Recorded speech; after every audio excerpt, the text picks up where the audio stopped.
We want people that have a high level of integrity. We just told you we found your dead dad, and you don't give a. When his son reported his father missing, the police investigation pointed to a possible murder.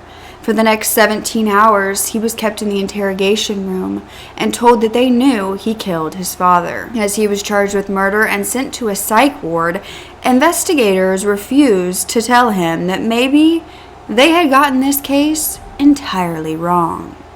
You are such a genuine gem. Thank you for clicking on my video. I am Brooke Makenna. So this case definitely points to some police wrongdoings, some possible negligence, and I even dug deeper into this police department past this actual case, and we'll dive into that because there have been some cases where there have been officer-related shootings that have not been disclosed to the public. Very odd within the department, so we are going to dive fully into the Fontana Police Department in California and what all this man went through to get a $900,000 settlement. But first, I want to thank our sponsor, PDS Debt. Now, when the cost of just living keeps rising, it's so easy to get in debt from credit cards, personal loans, medical bills, and it's easy to feel like there's nothing that we can do, especially if we're making our payments every single month and the balances aren't going down. I know to me, finances and debt were never part of the school curriculum that we learned growing up.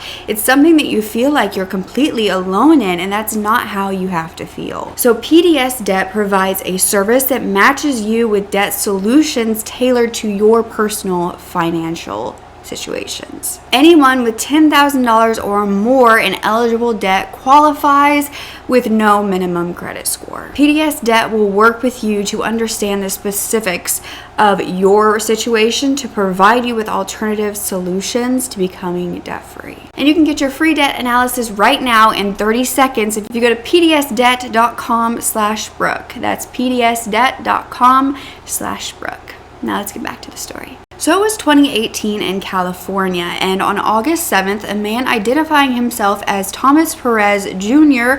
called the police to report his father missing in Fontana. He explained that his father, who was Thomas Perez Sr., had gone out for a walk around 10 p.m. with their dog, Margot. However, around 10 minutes later, the dog returned home without his father, and his father still had not gotten home. Now, Thomas Perez Jr., the son, who we will refer to as Tom so we don't get the two confused, said that his father Thomas was 71 years old and he believed something had happened to him on that walk. Now, the next day, Tom was asked to go to the Fontana Police Department headquarters to speak to investigators about his father's disappearance.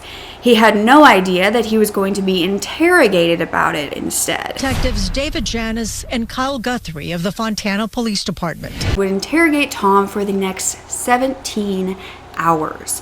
When he was asked about the hours prior to his father going on a walk, Tom would say that he and his father had gotten into a bit of an argument the night that he vanished. It was about the fact that they were renovating the home, but that it hadn't escalated further than an argument. But Tom would be told that while he was in custody, the police had gone to their home and searched the home that Tom and Thomas lived in together. And that's when they said they had found his father's wallet, phone, as well as blood or traces of blood in the home. They believed that he had something to do with his father's disappearance. Soon enough, Tom was being told that his father had been found, that he was deceased and wearing a toe tag at the morgue. Detectives told Tom they knew and they had evidence that he had killed his father and that he should just admit it. Murdered your dad. No, I did. Yes, you did. Yeah, Yes. Daddy's dead because of you. I know. You know. You know. You do. I know. You knew you killed him. You know you killed him. You did. Immediately, Tom was telling them that he did not remember killing anyone, but the detectives told him that trauma and troubled memories are often suppressed. He began to cry, continuing to say that he did absolutely nothing to his father. He was trying to find his father. And as hours went by, Tom was sleep deprived. He was unable to get his psychiatric medications, and because of that was going through a withdrawal. We don't think you're a monster, Thomas. It did happen, Thomas. God. It did happen. You killed him.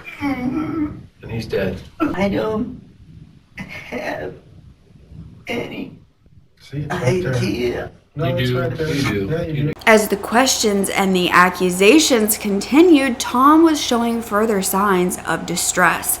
He began to pull out his own hair, tear off his shirt, hit himself, make these awful sounds. No, What I happened? can't. What happened in the house?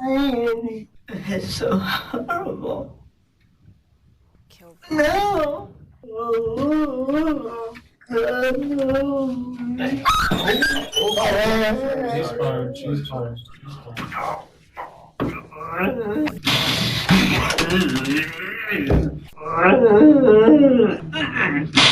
And this was due to what the detectives were using as their interrogation techniques to get a confession out of Tom. At this point, they were telling him that the family dog, Margot, his dog, who was a Labrador retriever, would be euthanized as a stray if he didn't confess because of what he had put that dog through with murdering his father in front of her and making her walk through the blood. They said the dog was depressed due to witnessing this crime. The Fontana Police Department then went the extra mile to bring Margot into the interrogation room and told Tom to say goodbye. An investigator would tell him, "Your dog's now gone. Forget about it." How can you sit there and say you don't know what happened and your dog is sitting here looking at you, knowing that you killed your dad? We just told you we found your dead dad, and you don't give a Murdered your dad. No, I did Yes, you not. did. Yeah. Yes. Daddy's dead because of you. No. Yes. Not only that, but poor Morgan here. Margot. Margot had to witness it. Yep. I walked through the blood. Yeah. No. Yeah. Yes. No. Yeah. Yes. So Tom immediately got down on the floor with Margot. He curled up in a fetal position. He was sobbing. The officers then began to laugh at Tom as he was stressed about the fact that they were going to euthanize his dog, and then they told him that they were going to give her away. While statements like this from detectives kept coming and Tom held his dog, he finally broke down. And that's when detectives got exactly what they wanted. Tom would confess that he had murdered his father. He had stabbed him multiple times with a pair of scissors during an argument that the two were having, and this was after his father hit him over the head with a beer bottle.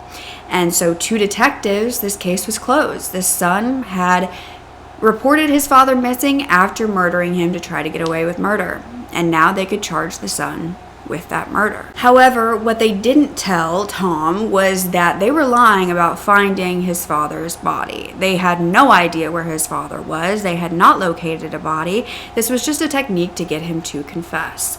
So at this point, Tom Perez Jr. was left alone in this interrogation room for the first time in 17 hours. And this is when he would try to hang himself from the drawstring of his shorts. Tom would then be arrested, handcuffed, and admitted to a psychiatric ward for the next 3 days due to this suicide attempt, and for that 72 hours he would be under observation. While he was going through this mental anguish, now deemed a murderer, Fontana detectives went searching for more information in the case to build a trial. They still didn't have the body of Thomas Perez Sr. And as they began searching, investigators realized how much they had botched this investigation. Because Thomas Perez Sr. wasn't murdered. His son wasn't a killer. In fact, he wasn't even dead. Tom Perez's sister would call the police to inform them that their father wasn't missing, that he didn't have a cell phone when he went out on that walk, but he went and he grabbed a train in Fontana. He sent the dog back home, he rode the train to Los Angeles County to visit a friend, and from there he went to the airport to get a flight to Oakland to visit his daughter. Thomas Perez Sr. would be found at the Los Angeles International Airport alive and well. Never a missing man. He would tell police that he was on the flight to Northern California going to visit his daughter. So detectives would pick him up from the airport and bring him back to the Fontana Police Department. Now this was the same day his son was admitted to the psych ward. However, Tom Perez Jr. would not be informed that his father, whom he reported missing, was found alive. That they knew his murder confession was false, because they didn't want to admit that they had coerced this man into admitting to the murder of his father, who wasn't even dead. So Tom would remain under observation for those 72 hours, and meanwhile Fontana police were obtaining another search warrant for his home to search for evidence that Tom had assaulted another unknown victim in that home. When nothing was found, he was released from the psych ward. Once he realized what had been done to him, Tom tracked down the family dog Margot, who detectives had given to Animal Services, the Pound, where she could have been euthanized. Thankfully, she had a microchip, so Tom was able to track her down and bring her home. But then he hired an attorney and filed a federal lawsuit alleging that he was mistreated during the interrogation. His attorney, Jerry Steering, stated that he had never seen this level of cruelty by the police, that he was mentally tortured to get a false confession, concealed to him that his father was alive and well, and then confined to a psych ward after making him suicidal. I never thought that it was easy, maybe even possible, to get a completely innocent person confess to something like that. But after I watched the video and watched the interrogation of Tom Perez, what I divined is that they could get you and I to confess to killing Abe Lincoln if they wanted to.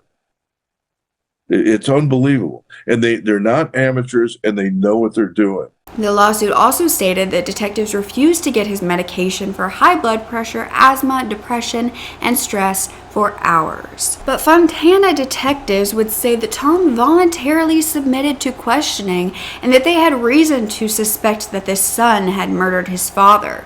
However, also he was free to leave. They said that during the 911 call that Tom had made, he seemed distracted and unconcerned.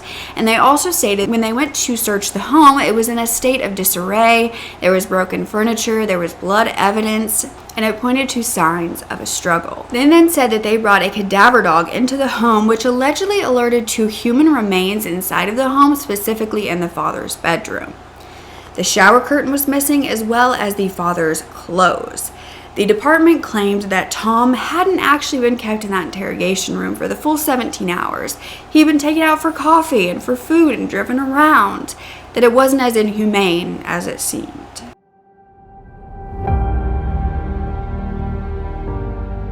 The best thing about the Fontana Police Department is the culture. We are truly a family environment. We want people that have a high level of integrity and are go-getters. We want you to be the kind of person that wants to make a change. But Tom's attorney, Jerry, would speak on a few of those points from Tom's perspective, saying that the home that they were saying was in disarray was being renovated, that Tom had donated his father's clothes to Goodwill, and that the bloodstains that were found were very small and due to the finger prick that his father would do for his diabetes. Also, they said that when Tom was taken out of the interrogation room for coffee, the questioning didn't actually stop. It wasn't a break.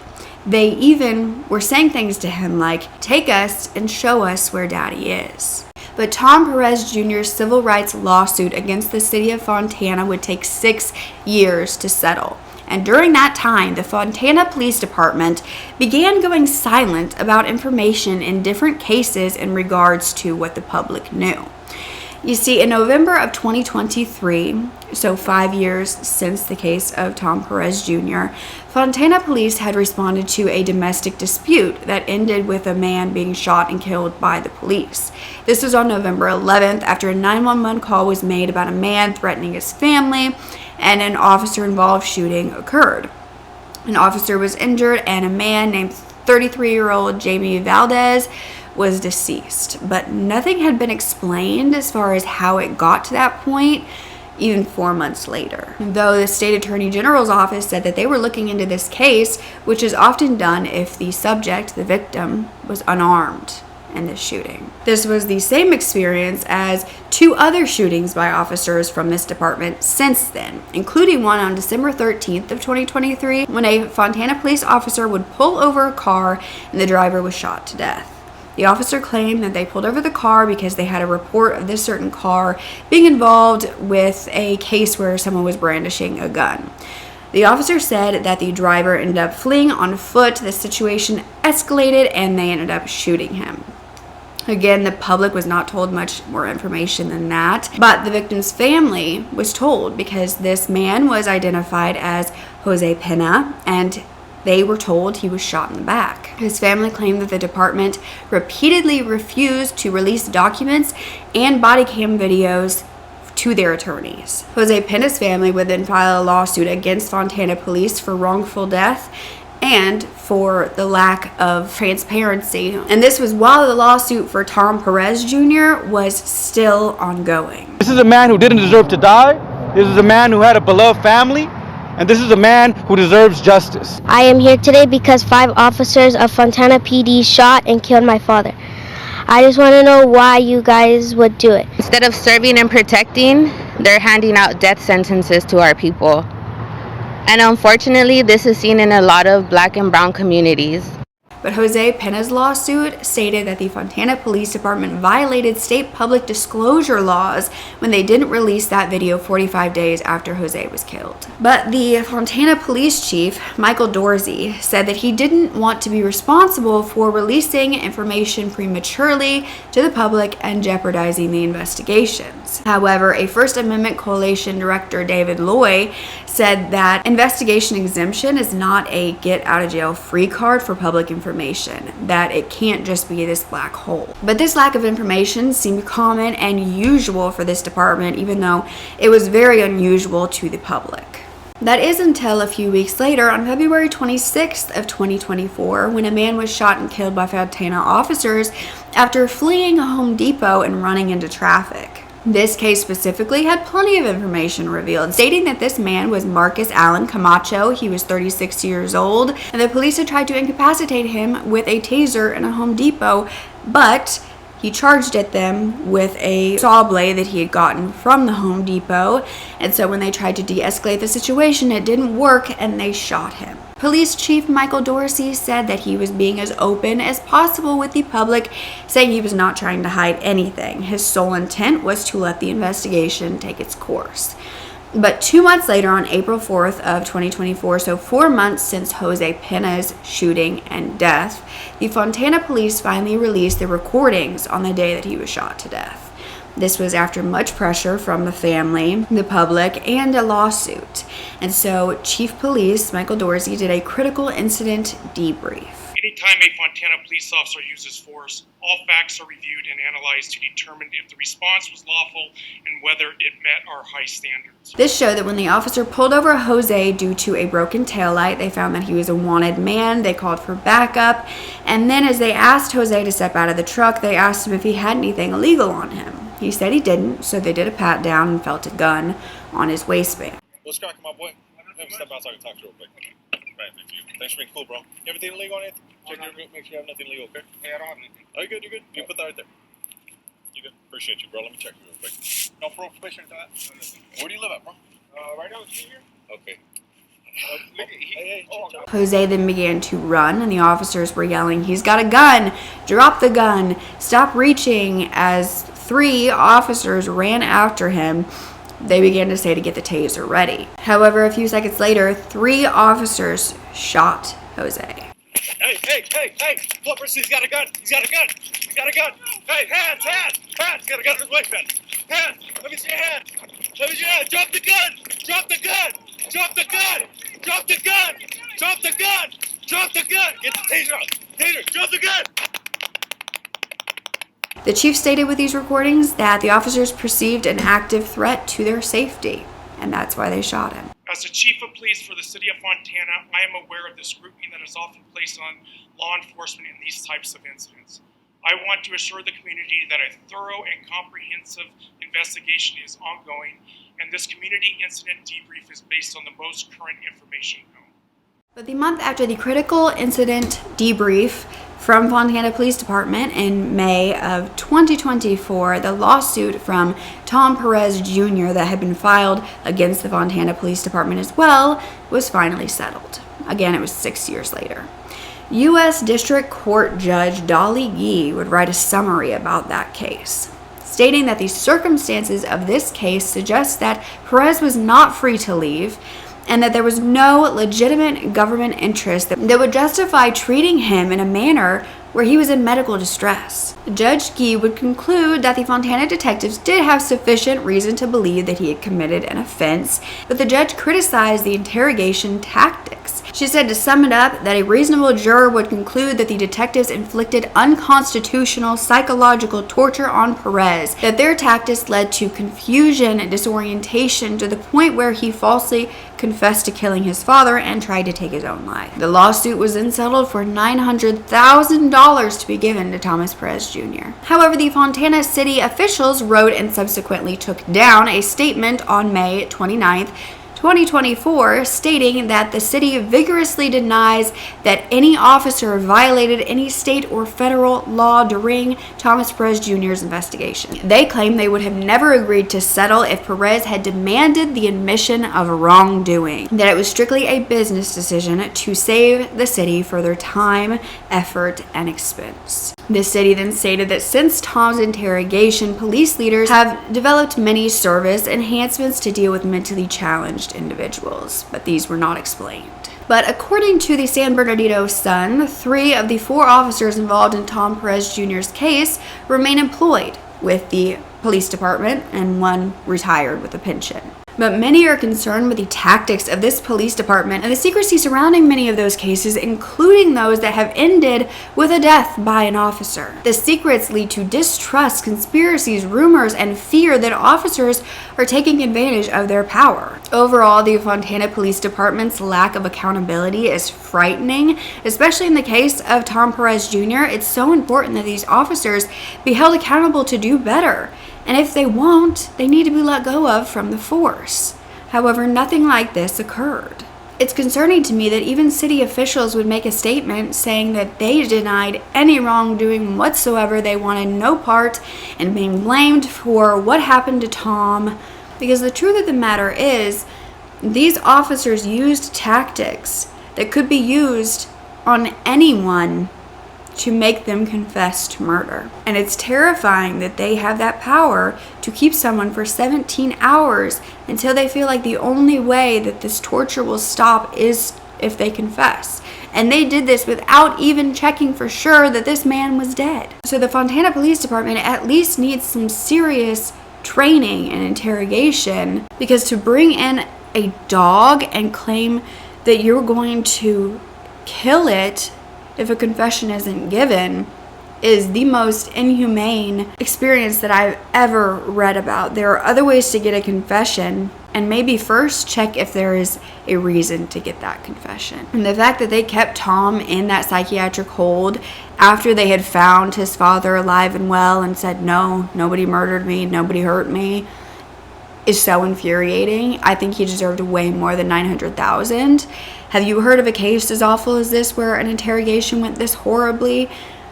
It's terrifying if you put yourself in those shoes of you think your father is missing, you're going in to help him, and suddenly they're pointing the finger at you, but they're pointing the finger at you without even looking into the case at all. And they're doing everything they can to make sure that you are going to say what they want you to say. So don't forget to speak up. Your voice is powerful enough, and I love you to absolute pieces.